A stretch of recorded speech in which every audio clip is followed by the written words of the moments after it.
Hi guys, welcome back to my channel Vindhya lifestyle. ಎಲ್ಲ ಹೇಗಿದ್ದೀರಾ? ಚೆನ್ನಾಗಿದ್ದೀರಾ ಅಂದ್ಕೊಂಡಿದ್ದೀನಿ. ನಾನು ಕೂಡ ಅಷ್ಟೇ ತುಂಬಾ ಚೆನ್ನಾಗಿದ್ದೀನಿ. ಸೊ ನಾನಿವತ್ತು ನಿಮ್ಮ ಜೊತೆ ಏನು ವ್ಲಾಗ್ ಶೇರ್ ಮಾಡ್ತಾ ಇದ್ದೀನಿ ಗೊತ್ತಾ? ಎಸ್, ನನ್ನ ಬರ್ಡೇ ವ್ಲಾಗ್ನ ಶೇರ್ ಮಾಡ್ತಾ ಇದ್ದೀನಿ. ಸೊ ನನ್ನ ಬರ್ಡೇ ಇದ್ದಿದ್ದು August 20. So sorry for the late upload ಮಾಡ್ತಾ ಇರೋದಕ್ಕೆ. ನಾ ಹೋಗಿದ್ದಿದ್ದು ಮಧುರೆ ದೇವಸ್ಥಾನಕ್ಕೆ, ಮಧುರೆಯಲ್ಲಿರೋ ಶನೇಶ್ವರ ದೇವಸ್ಥಾನಕ್ಕೆ ಹೋಗಿದ್ದಿದ್ದು. ಸೊ ನನ್ನ ಬರ್ಡೇ ನನ್ನ ಫ್ಯಾಮಿಲಿ ಜೊತೆನೇ ಆಯಿತು. ಸೊ ನಾನು, ಅಕ್ಕ, ಅಮ್ಮ, ಅಪ್ಪ ಆ್ಯಂಡ್ ಅತ್ತೆ ಕೂಡ ಊರಿಂದ ಬಂದಿದ್ದರಿಂದ ಅವರು ಕೂಡ ಕರ್ಕೊಂಡು ಹೋಗಿದ್ವಿ. ಸೊ ನನ್ನ ಬರ್ಡೇ ತುಂಬಾ ಚೆನ್ನಾಗಿತ್ತು ಅಂತಲೇ ಹೇಳ್ಬೋದು. ದರ್ಶನ ಅಂತೂ ತುಂಬಾ ಚೆನ್ನಾಗಾಯಿತು. ಬಿಕಾಸ್ ಯಾರೂ ಇರಲಿಲ್ಲ, ತುಂಬ ಜನನೂ ಕೂಡ ಇರಲಿಲ್ಲ. ನಾವು ಅಂದ್ಕೊಂಡಿದ್ದು ಶ್ರಾವಣ ಇದ್ದಿದ್ದರಿಂದ ಜನ ಬರಬಹುದು, ತುಂಬಾ ಇರಬಹುದು ಅಂತ ಅಂದ್ಕೊಂಡೆ. ಬಟ್ ಆದರೆ ಜನ ಯಾರೂ ಇರಲಿಲ್ಲ. ಸೊ ನೆಮ್ಮದಿಯಿಂದ ಹೋಗಿ ನೆಮ್ಮದಿಯಿಂದ ಪೂಜೆ ಮಾಡಿಸ್ಕೊಂಡು ರಿಟರ್ನ್ ಆದ್ವಿ. ಸೊ ನನಗಂತೂ ತುಂಬಾ ಖುಷಿ ಆಯಿತು. ಇದು ನಮ್ಮ ಅಮ್ಮನ ಆಸೆ ಅಂತಲೇ ಹೇಳ್ಬೋದು. ತುಂಬ ದಿನದಿಂದ ಹೇಳ್ತಾಯಿದ್ರು, ನಿನ್ನ ಬರ್ಡೇಗೆ ಎಲ್ಲರೂ ಒಟ್ಟಿಗೆ ಹೋಗಿ ದೇವಸ್ಥಾನಕ್ಕೆ ಹೋಗೋಣ ಅಂತ.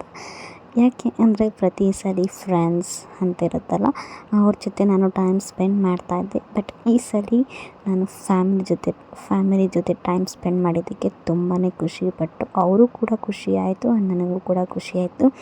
ಇದೆ ಅಲ್ವಾ ಬೇಕಿರೋದು, ಬೇರೆ ಏನು ಬೇಕಿದೆ ಅಲ್ವಾ? ಸೊ ಒಂದು ಕಡೆ ಬೇಜಾರಿತ್ತು ಕೂಡ, ಫ್ರೆಂಡ್ಸ್ನ ಮೀಟ್ ಮಾಡಲಿಲ್ಲ ಅಂತ. ಅವರು ನನಗೋಸ್ಕರ ಕಾಯ್ತಿರ್ತಾರಲ್ವ. ನಾವು ಅವ್ರ ಬರ್ಡೇಸ್ಗೆ ಹೋಗಿ ಸೆಲೆಬ್ರೇಟ್ ಮಾಡ್ತೀವಿ, ಹಾಗೆ ಅವರು ಕೂಡ ನಮ್ಮ ಬರ್ಡೇಗೆ ವೆಯ್ಟ್ ಮಾಡ್ತಿರ್ತಾರಲ್ವ. ಸೊ ನನಗೂ ಸ್ವಲ್ಪ ಬೇಜಾರಾಯಿತು. ಬಟ್ ನೆಕ್ಸ್ಟ್ ಡೇ ನಾನು ಹೋಗಿ ಫ್ರೆಂಡ್ಸ್ ಜೊತೆ ಸೆಲೆಬ್ರೇಷನ್ ಕೂಡ ಮಾಡಿದೆ. ನನಗಂತೂ ತುಂಬಾ ಪೀಸ್ಫುಲ್ ಆಗಿತ್ತು ದೇವಸ್ಥಾನದಲ್ಲಿ. ನಂಗೆ ತುಂಬಾ ಇಷ್ಟ ಆಯಿತು. ಜನ ಯಾರೂ ಇರಲಿಲ್ಲ, ನೋಡ್ಬೋದು ಎಷ್ಟು ಖಾಲಿ ಇದೆ ಅಂತ. ಸೊ ಅಲ್ಲಿ ಮೊಬೈಲ್ ನಾಟ್ ಅಲೌಡ್ ಅಂತ ಆಯಿತು. ನಾನು ನೋಡ್ಕೊಂಡಿರಲಿಲ್ಲ. ಬಟ್ ಈ ವಿಡಿಯೋಲಿ ಮಾಡಬೇಕಾದ್ರೆ ನಾನು ರೀಡ್ ಮಾಡಿದ್ದು. ಸೊ ಏನೂ ಆಗಿಲ್ಲ. ಆಮೇಲೆ ನಾನು ಆಫ್ ಮಾಡಿಬಿಟ್ಟೆ ಅಂತ ಅನಿಸುತ್ತೆ. ಯಾರೆಲ್ಲ ನನ್ನ ವೀಡಿಯೋ ನೋಡ್ತಾ ಇದ್ದೀರಾ, please like, share, comment and subscribe ಮಾಡಿ ವಿಡಿಯೋ ನೋಡಿ, ಓಕೆನಾ? ಸೊ ನನಗೂ ಕೂಡ ಒಂದು ಮೋಟಿವೇಟ್ ಆಗುತ್ತೆ ನಮ್ಮ ವೀಡಿಯೋಸ್ ತುಂಬ ವ್ಯೂವ್ಸ್ ಬಂದಾಗ. ಸೊ ನಾನು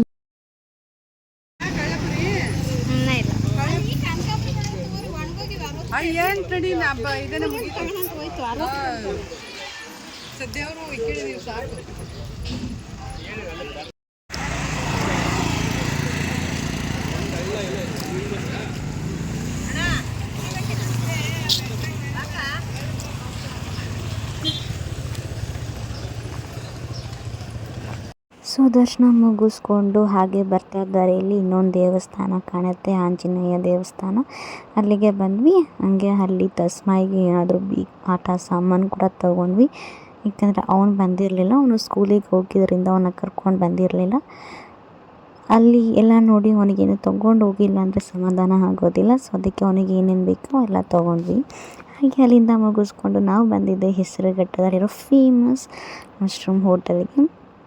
ಏನಾದರೂ ಶ್ರಾವಣ ಇರೋದ್ರಿಂದ ನಾನ್ ವೆಜ್ ತಿನ್ನಲ್ಲ. ನನ್ನ ಪ್ರತಿ ವರ್ಷ ಬರ್ತಡೇದಲ್ಲೂ ನಾನು ನಾನ್ ವೆಜ್ಜೇ ತಿಂದಿಲ್ಲ, ಬರೀ ಮಶ್ರೂಮ್ ಬಿರಿಯಾನಿ ಮಾತ್ರನೇ ತಿಂತಾಯಿರ್ತೀನಿ. ಸೊ ಅದೊಂದು ನನ್ನ ಬ್ಯಾಡ್ ಲಕ್ ಅಂತಲೇ ಹೇಳ್ಬೋದು ಈ ಶ್ರಾವಣದಲ್ಲಿ. ಬಟ್ ಶ್ರಾವಣದಲ್ಲಿ ಹುಟ್ಟೋರಿಗೆ ತುಂಬಾ ಒಳ್ಳೆಯದು ಅಂತಾರೆ. ಬಟ್ ನಾನ್ ವೆಜ್ ತಿನ್ನೋಂಗಿಲ್ಲ. It's been 1 month. ತುಂಬಾ ಮಿಸ್ ಮಾಡ್ಕೊತಾ ಇದ್ದೀನಿ ಕೂಡ. ಸೊ ನಾನು ಹೋಗಿದ್ದು ಹೋಟೆಲ್ 5 ಸ್ಟಾರ್. ಸ್ಪೆಷಾಲಿಟಿ ಏನಂದರೆ ಇದು ತುಂಬಾ ಹಳೆಯ ಹೋಟೆಲ್ ಅಂತಲೇ ಹೇಳ್ಬೋದು. ಸೊ ನಾನು ಹಿಂಗೆ ಮೆನು ಕಾರ್ಡ್ ತೋರಿಸ್ತಾ ಇದ್ದೀನಲ್ವ, ಪ್ರೈಸ್ ಕೂಡ ಓಕೆ ಆಗಿತ್ತು. ಬಟ್ ವೆರೈಟೀಸ್ ಆಫ್ ಡಿಶಸ್ ಇದೆ ಮಾತ್ರ. ಸೊ ನೀವೇನಾದರೂ ಹೆಸರುಘಟ್ಟ ಕಡೆ ಬಂದಾಗ ಖಂಡಿತವಾಗೂ ವಿಸಿಟ್ ಮಾಡ್ಬೋದು. ಸೊ ನೋಡ್ತಾ ಇರ್ಬೋದು ನೀವು ಫೋಟೋಸಲ್ಲಿ 2012 ಇದು ಸ್ಟಾರ್ಟ್ ಆಗಿದ್ದು. ಸೊ ಇಲ್ಲಿವರೆಗೂ ಚಿಕ್ಕ ಹೋಟೆಲಿಂದ ಸ್ಟಾರ್ಟ್ ಆಗಿ ಇವಾಗ ಇಲ್ಲಿವರೆಗೂ ಬಂದಿದೆ. ತುಂಬಾ ಕ್ರೌಡ್ ಇರುತ್ತೆ ಯಾವಾಗಲೂ ಕೂಡ. ಸೊ ನಾನು ಮಶ್ರೂಮ್ ಫ್ರೈಡ್ ರೈಸ್ ತೊಗೊಂಡೆ, ತುಂಬಾ ಸೂಪರಾಗಿತ್ತು. ಹಾಗೆ ಮತ್ತು ರೋಟಿ ತೊಗೊಂಡ್ರು, ಅಕ್ಕ ಬಿರಿಯಾನಿ ತೊಗೊಂಡ್ರು, ಅಮ್ಮನೂ ಕೂಡ ಬಿರಿಯಾನಿ ಅಪ್ಪ ಮೀಲ್ಸ್ ತೊಗೊಂಡ್ರು. ಆ್ಯಂಡ್ ಹಾಗೆ ನಾನು ತಿಂತಾಯಿದ್ದೀನಿ ಓಕೆನಾ. ಹಾಗೆ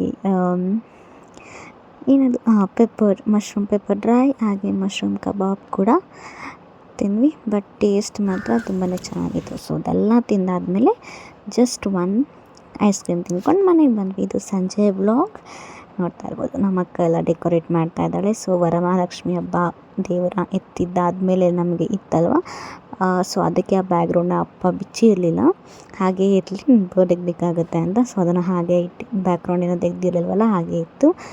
ಅಕ್ಕ ಕೂಡ ಟೇಬಲೆಲ್ಲ ಅರೇಂಜ್ ಮಾಡ್ತಾ ಇದ್ದಾರೆ. ನನ್ನ ತಮ್ಮ ತಸ್ಮೈ ತಂಗಿ ಎಲ್ಲ ಬಂದು ವೇಟ್ ಮಾಡ್ತಾಯಿದ್ರು. ಅಮ್ಮನೂ ಕೂಡ ಡೆಕೋರೇಷನ್ಗೆ ಹೆಲ್ಪ್ ಮಾಡ್ತಾ ಇದ್ದಾರೆ. ನೋಡಿ, ಇದನ್ನು ರಾ ವಿಡಿಯೋ ಹಾಕ್ತೀನಿ. ಇವನು ಏನು ಮಾಡ್ತಾ ಗೊತ್ತಾ, ತಸ್ಮನ್ ಟೇಬಲ್ ಮೇಲೆ ಅವ್ನು ನಿಂತ್ಕೊಂಡು ಕೇಕ್ ಕಟ್ ಮಾಡಬೇಕಂತೆ. ಸೊ ಅದಕ್ಕೆ ಟೇಬಲ್ ಅದೇನು ಸ್ಟೂಲ್ ಇದೆ ಅದನ್ನೆಲ್ಲ ಎತ್ಕೊಂಡ್ಬರ್ತಾ ಇದ್ದ. ಹಾಗೆ ನೋಡಿ ಹಂಗೆ ಅವ್ನು ನಿಂತ್ಕೊಂಡು ಕಟ್ ಮಾಡಬೇಕಂತೆ. ಅದಕ್ಕೆ ಅವನು ಹೈಟಾಗಿ ಕಾಣಬೇಕಂತೆ. ಸೊ ಅವನು ತಮಾಷೆ ಮಾಡ್ಕೊಂಡಿದ್ದ. ಸೊ ನನಗೆ ತುಂಬಾ ಖುಷಿ ಆಯಿತು. ಎಲ್ಲರೂ ಕೂಡ ತುಂಬಾ ಖುಷಿಯಾಗಿದ್ದರು, ಒಂಥರ ಹ್ಯಾಪಿಯಾಗಿತ್ತು. ಆಯ್ತು ಬಿಡಪ್ಪ, ಇನ್ನು ಅತ್ತೆ ಬರಬೇಕು, ಅಕ್ಕ ಬರಬೇಕು, ಶ್ರೇಯಾ ಬರಬೇಕು, ಅಭಿ ಬರಬೇಕು. ಬನ್ನಿ ಹೇಳಿದ್ನಲ್ಲ, ಅವನೇ ರಿಸೀವ್ ಮಾಡಿದ್ದು.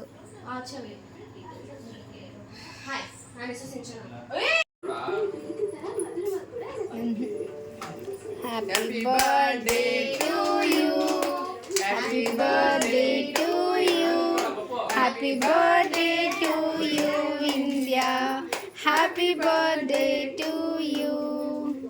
ಇರಬಾರ್ದು ಸೈಡ್ಗೆ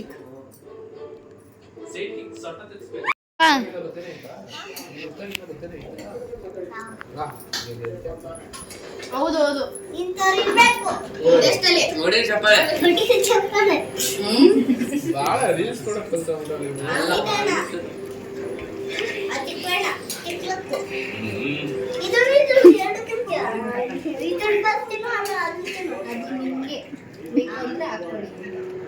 ಕಾತು ಮೇಲೆ ಕಾತು ಕೇಳಿ